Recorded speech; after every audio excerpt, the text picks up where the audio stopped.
నరేష్ రా కూర్చోమ్మా. ఇది మా పాప ఎంబీబీఎస్ ఎంట్రన్స్ ఎగ్జామ్ రాసింది, నీట్ ఎగ్జామ్. అయితే ఎంతో కష్టపడి చదివింది, మేము కూడా కష్టపడ్డాము. ఆ పొలాలు ఈ పొలాలు కొద్దిగా కౌలు వేసుకొని చదివించాము. చూస్తేనేమో ఆ పాపకేమో రాయటం మాత్రం బాగా రాసింది, అందుకని ర్యాంక్ రాలేదు. బట్ ఏదో జరిగిందంట గోల్మాల్. నేను అన్ని సైట్లో కొన్ని చోట్ల చూశాను, యూట్యూబ్ లో వాటి ఏదో గోల్మాల్ జరిగిందంట, మోసం జరిగిందంట. మీకు ఏమైనా ఐడియా ఉంటే కనుక ఏమైనా ఎక్స్ప్లెయిన్ చేస్తారా కొద్దిగా? ఓ దాని గురించా?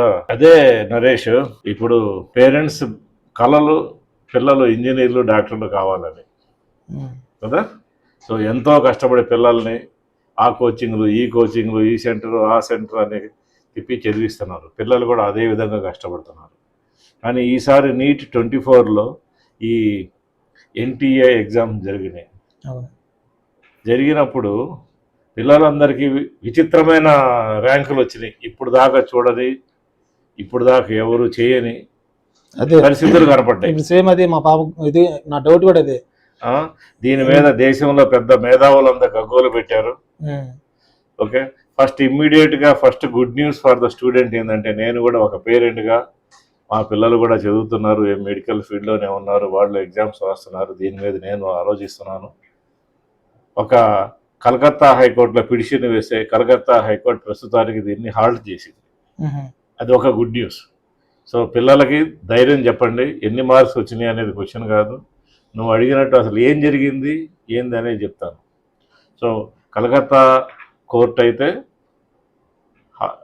Halting orders ఇచ్చేసినాయి. వితిన్ 2 weeks వరకు దీని మీద ఏం యాక్షన్ తీసుకోకూడదు, కోర్టులో వచ్చి మొత్తం ఎక్స్ప్లెయిన్ చేసిన దాకా. ఓకే, దాని తర్వాత కొన్ని స్టేట్స్లో నోటిఫికేషన్ జరుగుతున్నాయి, కానీ అవి మాత్రం వ్యాలిడ్ కాదు. ఇది మరీ ఘోరాతి ఘోరం ఏంటంటే, నేను ఈ బోర్డు మీద రాసి ఎక్స్ప్లెయిన్ చేస్తాను. ప్రతి సంవత్సరం మెడికల్ ఫీల్డ్లో స్పెషల్గా ఈ 2024 బ్యాచ్లో 25 లక్షల మంది నీట్కి అటెండ్ అయ్యారు. అటెండ్ అయితే టాప్ మార్క్స్ ఎన్ని వస్తాయి? 720 మార్క్స్ టాప్. ఈ 2023లో 720 మార్క్స్ వచ్చిన వాళ్ళు 8 మంది. It's fair. కానీ ఈ 2024లో 720 మార్క్స్ వచ్చిన వాళ్ళు ఎంతమంది అనుకుంటున్నావు? 57. ఇది నమ్మవచ్చా? ఇది నమ్మశక్యంగా లేదు. 2024లో ఎన్ని నెంబర్స్ వచ్చినాయి? 67 మంది 720 మ్యాక్సిమం మార్క్స్ అయ్యారు. ఈ 720 67లో కూడా 8 మంది స్టూడెంట్స్ ఒకే సెంటర్ నుండి ఎగ్జామ్స్ రాశారు. అర్థమవుతుందా? 2024లో 720 అంటే మ్యాక్సిమం మార్క్స్. 720కు 720 67 మందికి వస్తే 8 మంది ఒకే సెంటర్ నుంచి అన్ని మార్క్స్ వచ్చినాయి. ఎలా పాసిబుల్? ఇండియా లెవెల్ మొత్తంలో ఒకే సెంటర్లో అంతమందికి ఎలా?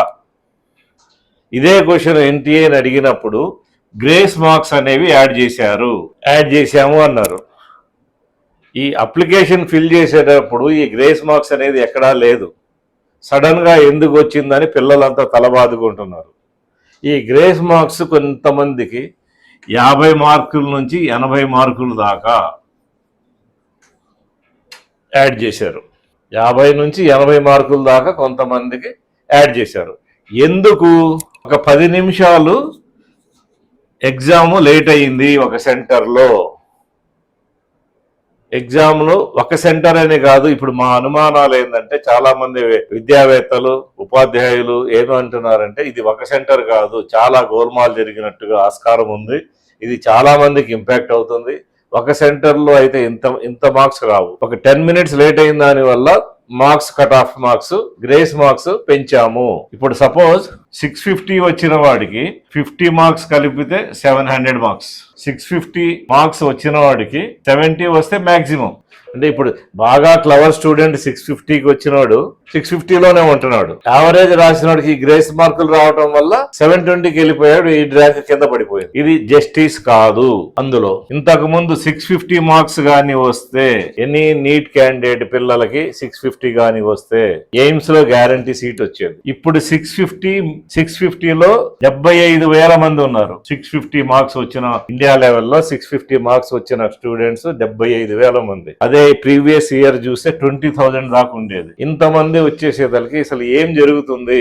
అందరూ లీడర్లు, టెక్నికల్ గా కాలేజీ లెక్చరర్స్, విద్యావేత్తలు, లీడర్స్ అందరూ దీని మీద చేస్తున్నారు. దీని మీద హైకోర్టులో కలకత్తా హైకోర్టు స్టే ఇచ్చింది. అదొక మంచి పరిణామం. దీని మీద అందరూ సుప్రీంకోర్టు కూడా వెళ్దామని ప్రయత్నిస్తున్నారు.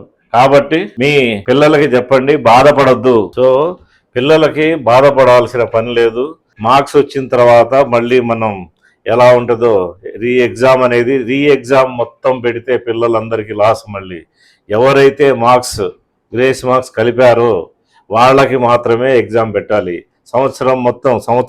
పోయిన సంవత్సరం 2 years నుంచి కష్టపడ్డారు కదా, వాళ్ళందరికీ మళ్ళీ ఎగ్జామ్ అంటే డిస్కరేజ్ అవుతారు. ఇది మిస్టేక్. ఈ ఎగ్జామ్ సెంటర్ వాళ్ళు ఎగ్జామ్ కండక్ట్ చేసిన వాళ్ళ మిస్టేక్ వల్ల అందరికీ ప్రాబ్లం కాకూడదు. సో పాపని బాధపడొద్దని చెప్పు. ఏదో ఒక డెసిషన్ వస్తుంది, అందరూ గళం ఇప్పుతున్నారు, ఏదో ఒకటి పాజిటివ్ రిజల్ట్ వస్తుంది స్టూడెంట్స్. అర్థమైందా? కొద్దిగా అర్థమైంది. సో అర్థమైంది. సో ఎవ్రీ పేరెంట్ కొంచెం వెయిట్ అండ్ సీ. పిల్లల్ని రాలేదు, మంచి మార్క్స్ రాలేదని ఏం అనొద్దు. విల్ వెయిట్ చేయండి. ఓకే, చెప్పారు, బాగా చెప్పారు, అర్థమైంది.